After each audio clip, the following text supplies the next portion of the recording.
Bienvenue dans cette édition, l'info se poursuit. Sur Média TV, on voit ensemble les titres.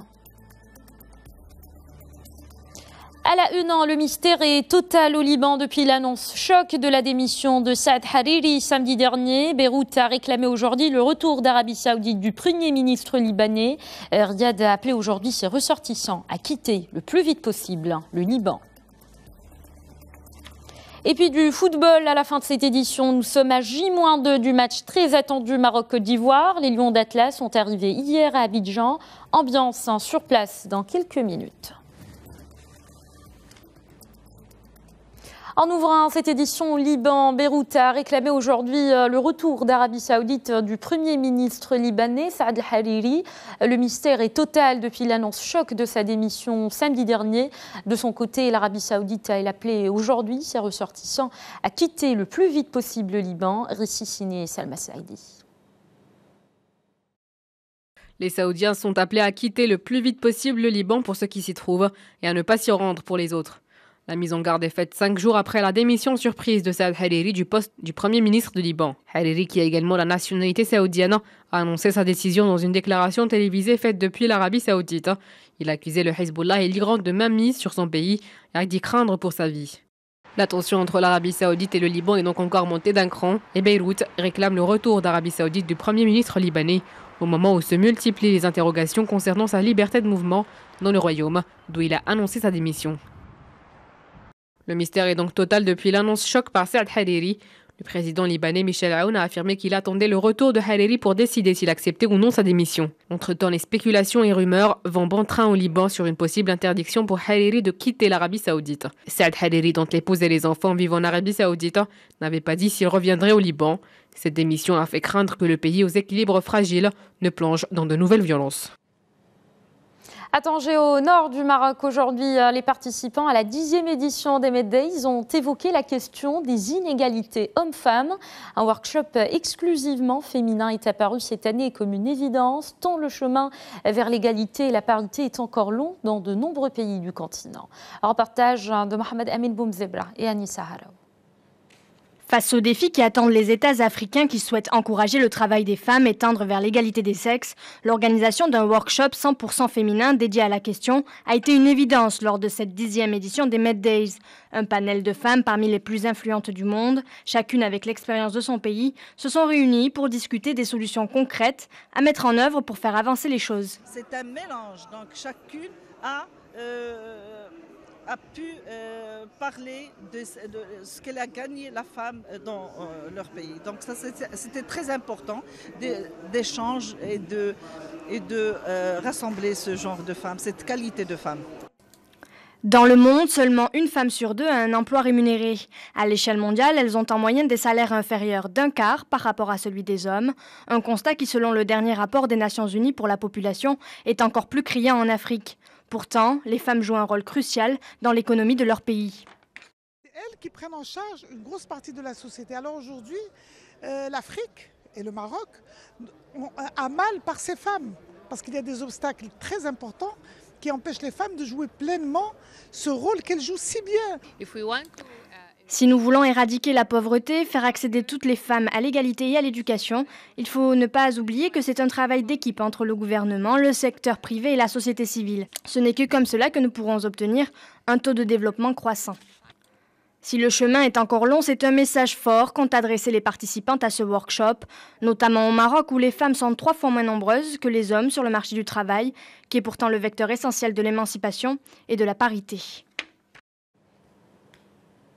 Un mot de football à présent, le compte à rebours est enclenché avant le match très attendu du samedi prochain, samedi 11 novembre. Les Lions d'Atlas vont affronter les éléphants ivoiriens pour ce match qualificatif pour la Coupe du Monde 2018. L'équipe marocaine est arrivée hier à Abidjan. Elle a été accueillie par l'ambassadeur du Maroc en Côte d'Ivoire dans une ambiance conviviale.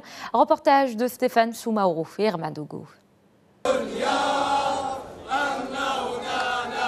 C'est dans une ambiance festive que les Lions de l'Atlas sont arrivés à Abidjan ce mercredi soir. Hervé Renard et son staff ont été accueillis par des supporters qui ont pris d'assaut l'aéroport international d'Abidjan. Le Maroc n'a besoin que d'un match nul pour se qualifier et les supporters des Lions y croient fermement. Inch'Allah, le mondial Russia, je veux gagner le Côte d'Ivoire à la maison. Parce qu'au Côte d'Ivoire, il est vieux et le Maroc, il est jeune. Le Maroc va gagner 2-0. Nous, ça fait longtemps on n'a pas battu aux Coupes du Monde. Mais cette fois-là, on est sûr qu'on va gagner. Côte d'Ivoire, Maroc, toujours, ce sont la même famille. On souhaitera cette fois de gagner la Côte d'Ivoire parce que nous éliminons 2 fois. On a rendu compte la première fois en Coupe d'Afrique 2017. Cette fois-ci, ça sera la 2e fois qu'on le rencontre. Les Lions, qui disputeront un match capital, ont été accueillis par l'ambassadeur du Maroc en Côte d'Ivoire. Son Excellence Abdelmalek Kettani est venu apporter son soutien indéfectible à la bande à Hervé Renard. C'est un grand match pour le Maroc et c'est un grand match pour la Côte d'Ivoire. C'est un duel qui va être au sommet de la pyramide africaine du football et nous espérons que le meilleur gagne. Aujourd'hui, nous sommes dans un esprit de fraternité, de sportivité et c'est un match qui va jouer entre 22 messieurs sur le terrain. Il y aura bien sûr le 13e joueur, c'est-à-dire le public marocain et le public ivoirien. Nous encourageons nos supporters, bien entendu, à se comporter comme de véritables ambassadeurs du Maroc, à encourager l'équipe, mais bien sûr la fraternité, l'amitié et la cohésion entre nos 2 peuples doivent rester de mise car elle dépasse de loin un simple match de football. Les supporters marocains continuent de rallier Abidjan pour soutenir leur équipe. Des vols spéciaux de la Royal Air Maroc sont encore attendus à Abidjan. Place à présent à la chronique économique en compagnie de l'économiste Drissa Essaoui.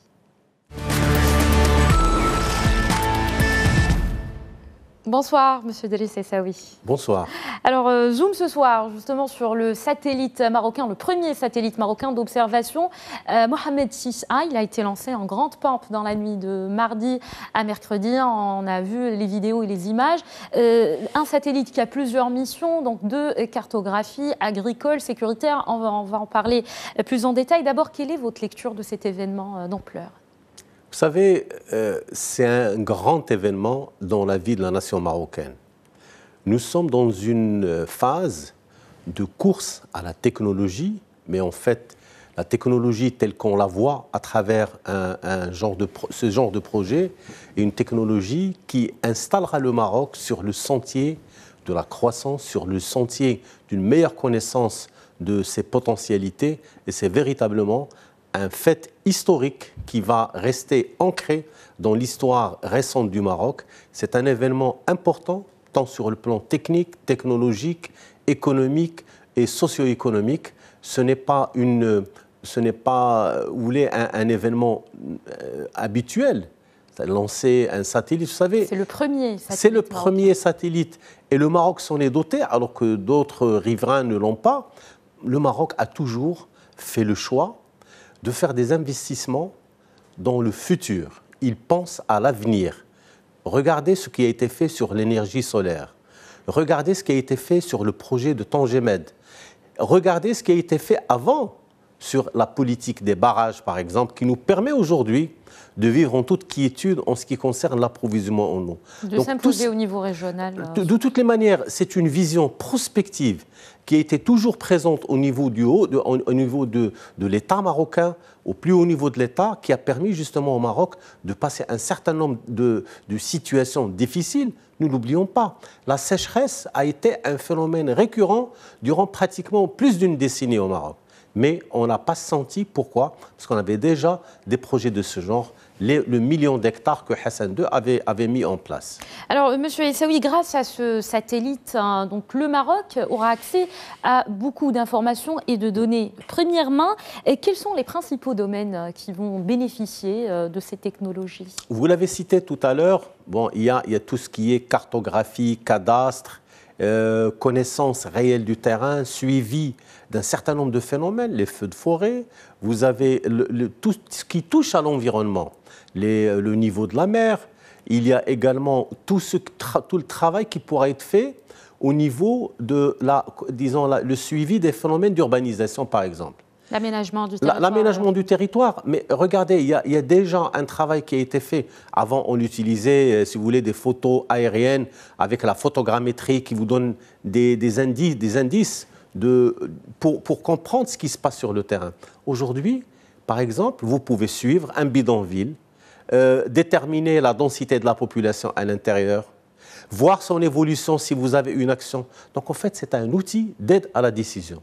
Et ce genre d'information, il est plus que capital parce que quand on décide, par exemple, nous sommes dans le cadre de la régionalisation avancée. Si on veut, par exemple, demain, on peut fournir au président des régions la cartographie avec tout ce qui touche à la géographie, tout ce qui touche aux ressources en eau. Donc tout le potentiel qui existe au niveau d'une région, c'est déjà une donnée de base. Elle sera disponible et les présidents de région, comme ils ont à développer des plans de développement au niveau des régions, ils vont le faire avec beaucoup d'aisance et beaucoup de difficultés, beaucoup de facilité. N'oublions pas que ce genre de données, ce genre d'outils permet de gagner du temps. C'est un gain exponentiel en termes de temps qui est extraordinaire. Donc, tout ce qu'on pourra chercher à développer dans le futur, on a déjà ce qui existe aujourd'hui et on peut faire des extrapolations sur l'avenir. Ça va peut-être aussi faciliter les stratégies et les politiques dans plusieurs domaines. Absolument. Nous avons le Maroc vert. Le Maroc vert est un projet, est un plan sectoriel qui est basé sur une valorisation de ce qui se passe sur le terrain. Donc vous savez, par exemple, si on arrive à prévenir les crues des fleuves, si on arrive à prévenir tout l'impact qu'il y a sur l'agriculture, on a déjà gagné. Alors, très brièvement, M. Aissaoui, quelle place pour ce satellite dans la stratégie globale de développement du Maroc? Il est maintenant au centre de cette stratégie parce que, comme on vient de le dire, les données qu'il va nous rendre disponibles pour les décideurs marocains, qu'ils soient publics ou privés, sont extrêmement importantes parce que le Maroc a développé plusieurs stratégies, mais une stratégie de développement global où il y a l'économique, le social, etc., où le satellite va nous donner la matière première pour aider à la décision stratégique. Merci beaucoup, M. Driss Aissaoui, pour toutes ces précisions. C'est la fin de ce rendez-vous d'actualité. À suivre sur Média TV, le dossier du jour avec Khadija Ehsan. Elle reçoit Laurent Lamotte, ancien Premier ministre d'Haïti. Il prend part au Forum Medays 2017 à Tanger. Il sera question de la coopération Sud-Sud comme enjeu du développement de l'Afrique. Merci de rester sur Média TV.